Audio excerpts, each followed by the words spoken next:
The Baltimore Ravens, on the road, sort of, not having to go very far to take on the 1-2 Washington football team, whose QB appears to be in a precarious position after his latest outing. Haskins over the middle, that one's intercepted by Carl Joseph. Dwayne Haskins threw 3 interceptions last week, his latest start drawing remarks from his head coach that seem to indicate the room for error he has is starting to shrink. Haskins with a 4-man rush, and it's intercepted.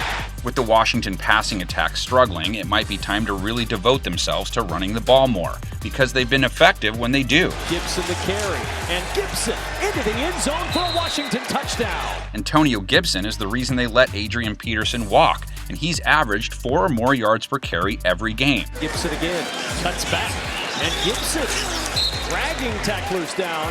He just isn't getting a lot of carries, 9, 13, and 9 in his 3 games respectively. Gibson barrels forward to the 33. If he does get those extra carries, he'd be getting them against a Ravens run D that has given up 4.3 a carry.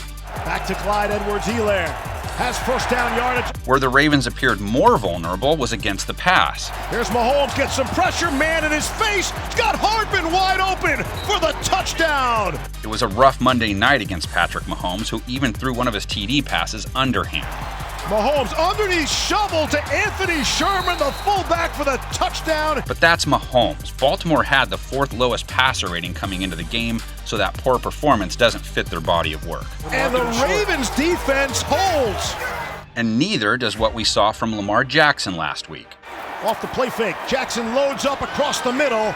And it's open. Lamar just has to get that down and get it on him sooner. Jackson failed to muster even 100 passing yards against the Chiefs' defense. 3 seconds to go. That's kind of how the first half has gone. But Washington fans can point to their secondary, which has performed solid so far. Field back to the sideline, looking for Austin Hooper, and he can't connect with Kendall Fuller out there on the coverage.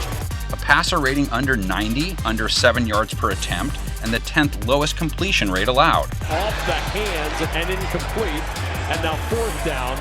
The worry is, can they keep that up if their pass rush isn't getting to the QB? Mayfield with all kinds of time.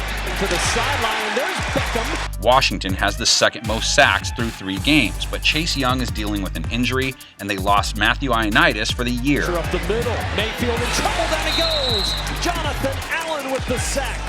If they can keep the heat on, they may be able to get to Jackson, because he is coming off a game where he was sacked 4 times. Chiefs get pressure with 4, the ball came out. None of Baltimore's issues in the passing game, though, impacted their effectiveness when they ran the ball, which you'd expect them to do a lot this week.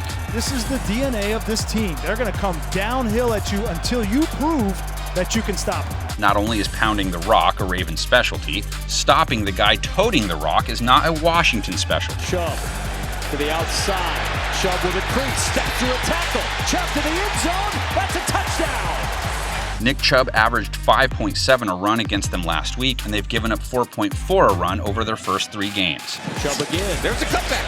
Right about the cutback, and he took it all the way in for the touchdown. It's the battle for Maryland. Neither team heading into this one in a very good mood, but one should walk out in a better one. Who's it going to be? Predictions and reasons for them in the comments section. Predictions and scores from our folks on the screen now. Jackson to throw for it, back of the end zone, it is caught!